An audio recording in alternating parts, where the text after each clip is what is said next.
মাল এয়া লোডিং হ'ব মৰিগাঁও কাৰণত। মৰিগাঁও কাৰণত প্ৰথম জাগিৰোডত ৰিচিভ কৰিব। এতিয়া লোডিং হ'ব সম্পূৰ্ণ গোটেই ফাৰ্মৰ মেটেৰিয়েল লোডিং হ'ব। পাইপটো তলেদি ভৰাই দিয়া।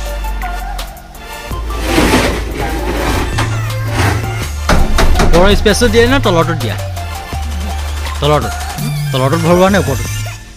চাই লওঁচোন সুবিধা কোনটোত হয়। দুটাহে আছে 10 ফুটি। এটা আমত গুচি যাব দিয়া ঠেলাই। তাৰপৰা জীয়াইটো লেন যা।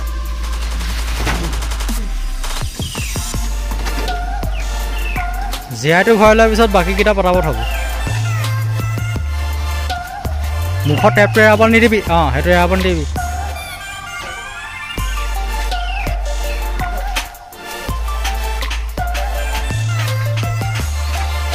বাকীকেইটা চফুটীয়া আছে প্লাষ্টিকৰ জালি, সেইকেইটা এনেকৈ সোমাই যাব।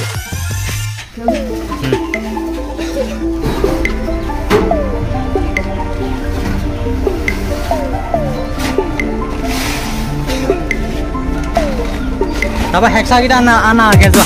হেক্সাকেইটা এনেকৈ ভৰাই লওঁ।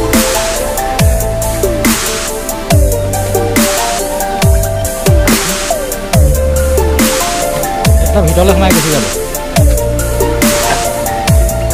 তাৰপৰা একদম আগলৈ ঠেলি দিয়া। গোটেইকেইটা ইয়াতে সোমাই যাব। এতিয়া ইয়াৰ পৰা 6টা বজাত ওলাব।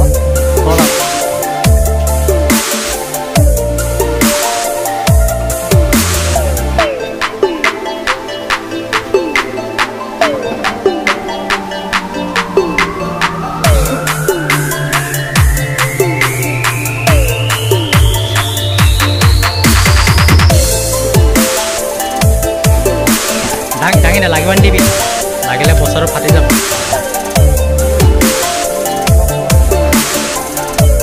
একটা জ্বলিব উঠি দে, একো নহয়। এইটো দীঘলীয়াকৈ দিয়া। সেইগতে দিয়া। দীঘলীয়াকৈ দি দিবা। পথালি কৰি দিবা। তাৰপৰা পথালি কৰি দিয়া। আগটো এইফালে টানি দে।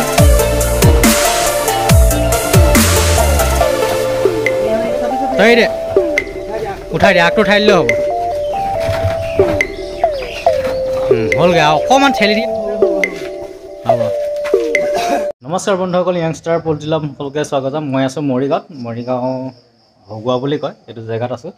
আৰু এইটো জেগাতে আমাৰ পল্ট্ৰি ইকুইপমেণ্ট ছাপ্লাই দিয়া আছিলে ফাৰ্ম এখনত। আপোনালোকে দেখা পাইছে এইটো পাৰ্মানেণ্ট ছেট হয়। ছেটটো দীঘল কিমান আছে, বহল কিমান আছে, যিজন অনা হয় ফাৰ্মৰ তেখেতৰ দ্বাৰা আপোনালোকক জনাম। এই ফাৰ্মখনত যিহেতু নিপল ডিংকাৰ ছিষ্টেম কৰা হৈছে, zero' days to lifting nipple drinker ছিষ্টেমত চলাব। নিপল ডিংকাৰ ছিষ্টেমত চলালে মেন পাৱাৰটো কম লাগে। আপোনালোকে গম পাইছে নিপল ডিংকাৰ ছিষ্টেমত জিৰ' ডেজ টু লিফ্টিং চলাব পাৰি।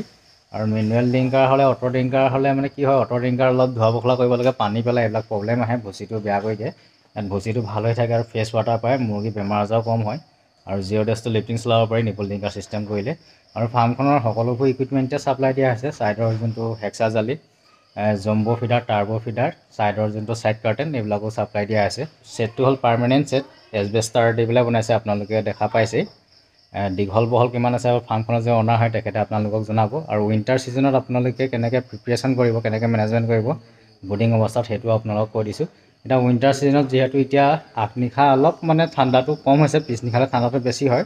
আপোনালোকে এতিয়া বুডিং কৰিব হ'লে তলৰ যোনটো ভুচি দিব, মাটিত কৰাসকলে বা চাঙত কৰাসকলে ভুচিটো প্ৰায় 3 ইঞ্চি ডাঠ দিব। ভুচিটো পাতলা হ'লেও তলফালৰ পৰা পোৱালিয়ে ঠাণ্ডা পায়। আৰু আপোনালোকে 200 পাৰ বাল্ব দিব পাৰে। তাৰপিছত গেছ বৰ্ডাৰ ইউজ কৰিব পাৰে হিট দিবৰ কাৰণত। আপোনালোকে গেছ বৰ্ডাৰটো ইউজ কৰিলে ভাল হয়। যিহেতু পিছ নিশা আপোনালোকে গেছ বৰ্ডাৰ দিবই লাগিব। যিহেতু প্ৰায় 1-1:30 বজাৰ পৰা ঠাণ্ডাটো বেছি আহি যায়। পোৱালিটো মানে বুডিং অৱস্থাত 32 বা 30 টেম্পাৰেচাৰ লাগে। কম হিচাপত 32 বা 34 টেম্পাৰেচাৰ বনালে বুডিঙত ভালদৰে পোৱালিটো মানে ছাৰ্ভাইভ কৰিব পাৰিব। যিটো আপোনাৰ ঘূৰি ফুৰিব ভালদৰে, দানা পানী ভালদৰে খাব। যদি আপোনালোকে 32 বা 30 তলত যদি টেম্পাৰেচাৰ আহি যাব তেতিয়া প্ৰব্লেম হ'ব। য়কটো নগ'লে আৰু পোৱালি মৰ্টেলিটি হৈ যায়, পোৱালি থোক ল'ব। যিহেতু টেম্পাৰেচাৰটো বুডিঙত ভালকৈ বনাই ৰাখিলে পোৱালিটো এটা ঘূৰি ফুৰিব, দানা পানী ভালদৰে খাব। পোৱালিৰ যিটো গ্ৰোথ পাব লাগে ফাৰ্ষ্ট উইকত, সেই গ্ৰোথটো পাব। পিছলৈ ৰিজাল্টো ভাল আহে। আৰু আপোনালোকে বুডিং কৰিব হ'লে এতিয়া ঠাণ্ডা কালি ওপৰতো আপোনালোকে চিলিং কৰিব লাগিব। মই ছাইডতে আপোনালোকক দেখাই দিছোঁ ফটো আকাৰে। ওপৰত চিলিং মাৰিব লাগিব। আপোনালোকে তলতো ভালদৰে আপোনালোকে ছাইডটো বেৰিব লাগিব। ডাবল পাল দি বেৰিব লাগিব। বাহিৰৰ ফালেতো পাল থাকিবই। আকৌ ভিতৰতে আকৌ এটা টেন বুডিং বনাব লাগিব। ভিতৰতে আকৌ এটা টেণ্ট নিচিনা কৰিব লাগিব ক'ব গ'লে। ভিতৰতো মানে বেৰি নাৰাখিব হ'লে যদি বাহিৰৰ ঠাণ্ডাটো আহি যায় পোৱালিয়ে ঠাণ্ডা পাই যাব। পোৱালিয়ে ঠাণ্ডা পাই গ'লে ইকলাই চিআৰডি নিমনিয়া ফৰ্ম এইবিলাক হৈ যায় সৰু অৱস্থাত। আৰু আপোনালোকে পেপাৰটো ঠাণ্ডাকালি 3 দিনলৈকে ৰাখিব পাৰে বা 2 দিন এবেলা 3 দিন ৰাখিব পাৰে। তাৰপাছত পেপাৰটো উঠাই দিব। পেপাৰ ফিটিং যেতিয়া কৰোৱা হয় পোৱালিবোৰ যেতিয়া ষ্ট্ৰং হৈ যাব নাড়ীটো যেতিয়া সিহঁতৰ শুকাই যাব আপোনালোকে যেতিয়া 1 ডে 2 ডে 3 ডে মানে 3 দিন আপোনালোকে যেতিয়া এণ্টিবায়'টিক দি দিব নাড়ীটো সিহঁতৰ শুকাই যাব য়কটো গলি যোৱাৰ লগে লগে আপোনালোকে পেপাৰটো উঠাই দিব। আৰু পেপাৰটো বেছিকৈ পেপাৰ ফিটিং কৰিলেও প্ৰব্লেম আহে ইকলাই প্ৰব্লেম আহে পেপাৰৰ পৰা লেতেৰা খায় যিহেতু। আৰু টাৰ্বো ফিটাৰ লগালে ভাল হয়। সৰু অৱস্থাত যদি টাৰ্বো ফিটাৰ লগাই দিয়ে দেনাটো মানে ভালদৰে পোৱালিয়ে খাব পাৰে গ্ৰ'থটো ভাল আহে। আপোনালোকক জনাই দিছোঁ টাৰ্বো ফিটাৰটো সেইকাৰণে ইউজ কৰিব লাগে। আৰু গেছ বৰ্ডাৰটো লাগেই ঠাণ্ডাকালিৰ কাৰণত। কাৰেণ্টৰ ওপৰত নিৰ্ভৰ কৰিব নোৱাৰি। কাৰেণ্ট নাইকিয়া হৈ গ'লে আপোনাৰ পোৱালিয়ে ঠাণ্ডা পাই যাব। পোৱালিয়ে যদি চক খাই যায় তেতিয়া সৰু অৱস্থাত চক খাই গ'লে প্ৰব্লেম আহি যায়। চিআৰডি প্ৰব্লেম আহি যায়। চিআৰডি প্ৰব্লেম পটককৈ নাহে প্ৰায় 10-15 দিনৰ পিছতে প্ৰব্লেমটো আপোনালোকক দেখা দিব। চিআৰডি প্ৰব্লেমটো যদি পোৱালি অৱস্থাত পোৱালিটোৱে চক খাই যায় আৰু নিমনিয়া ফৰ্ম হৈ যায় ক'ব গ'লে। তাৰপিছত ইকলাই ফৰ্ম আহি যাব। ঠাণ্ডা পালে পোৱালি ইকলাই হৈ যায়। ইকলাই প্ৰব্লেমটো আপোনালোকে সৰুতে দেখা নাপাব। 15-20 দিনৰ পিছৰ পৰা 2-এটা পোৱালি ইকলাই ফৰ্মৰ পোৱালি ওলাব আপোনালোকে গম পাবই। ইকলাই হৈ যাব বাৰ্ডটোৱে যদি সৰু অৱস্থাত পোৱালিটোৱে 6টোৱে যদি ঠাণ্ডা পায়। সেইকাৰণে বুডিং অৱস্থাত আপোনালোকে 30+ আপোনালোকে টেম্পাৰেচাৰ বনাই ৰাখিব। বুডিং টেম্পাৰেচাৰ 30 পৰা 32, 34 লৈকে আপোনালোকে ৰাখিব পাৰে। 34তকৈ ওপৰত নালাগে টেম্পাৰেচাৰ বুডিং টেম্পাৰেচাৰ। 32 বা 34 বনাই দিলে হৈ গ'ল। কিন্তু 30 তলত আহিবলৈ নালাগে টেম্পাৰেচাৰটো আপোনালোকক ক'লোঁ। ঠাণ্ডাকালিৰ কাৰণত আপোনালোকে কুহুমীয়া গৰম পানীটো খুৱাব। কুহুমীয়া গৰম পানীটো আপোনালোকে প্ৰথম দিনাখনৰ পৰা 15 দিনমানলৈকে খুৱাব পাৰিলে ভাল হয়। বডি গ্ৰ'থটো ভাল আহে পোৱালি প্ৰব্লেমো নাহে।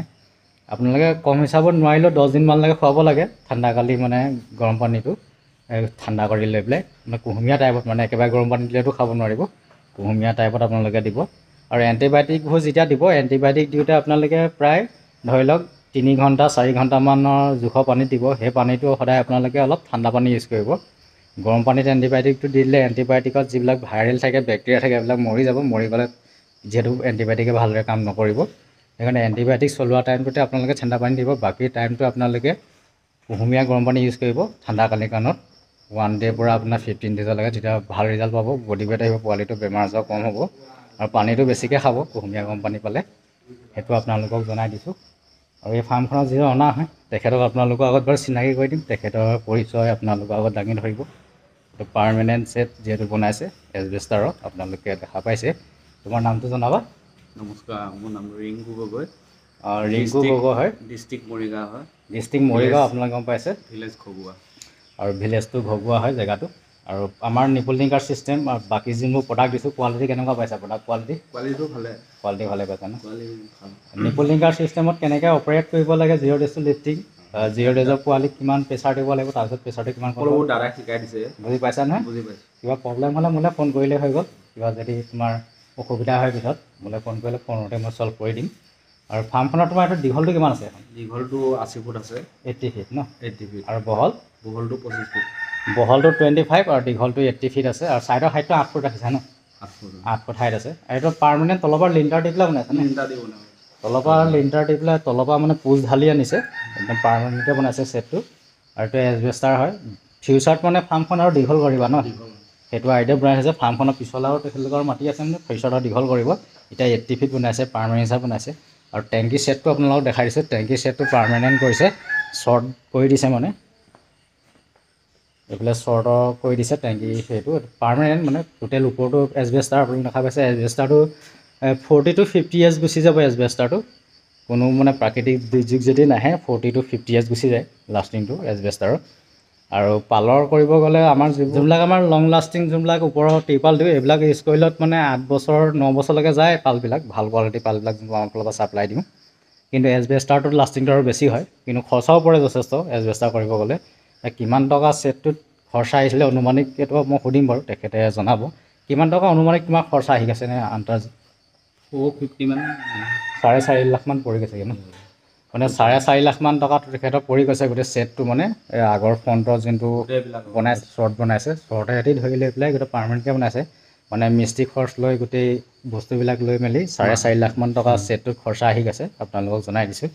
আৰু ভেটিটোতো মাটি ভৰাইছে যিহেতু তলৰ গ্ৰাউণ্ড লেভেলৰ পৰা প্ৰায় 2.5 ফুটমান ওখ কৰিছে ওখকৈ বনাইছে ফাৰ্মটো। আৰু ফাৰ্মৰ ভেটি ধৰা ওখই হ'ব লাগে 2.5 ফুটৰ পৰা 3 ফুট ওখত থাকিব লাগে মানে সদায় গ্ৰাউণ্ড লেভেলৰ লগত যদি সমানে যদি ফাৰ্মৰ ভেটিটো বনায় তেতিয়া প্ৰব্লেম হ'ব। ভেটিটো জেকা হ'ব বাৰিষা ছিজনত আৰু মুৰ্গীত বহুত প্ৰব্লেম আহে জেকা ভেটি হ'লে আপোনাৰ বেক্টেৰিয়া ভাইৰেলৰ আক্ৰমণটো বেছি হয় আৰু বেক্টেৰিয়া ভাইৰেলটো জেকা ভেটিত বেছিকৈ স্প্ৰেড কৰে ক'ব গ'লে বেছিকৈ আপোনাৰ বংশ বৃদ্ধি কৰে বেক্টেৰিয়া ভাইৰেলে সেইকাৰণে শুকান ড্ৰাই ভেটি হ'লে ভাল হয় আৰু ইয়াৰ ওপৰত হোৱাইট ৱাছ কৰিব লাগিব ইয়াৰ ওপৰত হোৱাইট ৱাছ কৰিব চূণ দিব চূণ আৰু ব্লিচিং পাউডাৰ ফৰ্মেলিন এইবিলাক দিব পাৰে আপোনালোকে চূণ ব্লিচিং পাউডাৰ নিমখ দিব পাৰে দি লৈ পেলাই আপোনালোকে হোৱাইট ৱাছ কৰিব পাৰে আৰু বিশেষকৈ ভিডিঅ'টো বেছিকৈ দীঘলীয়া নকৰোঁ ভিডিঅ'টো মই ইমানতে সমাপ্ত কৰিছোঁ thank you bye bye thank you for ৱাচিং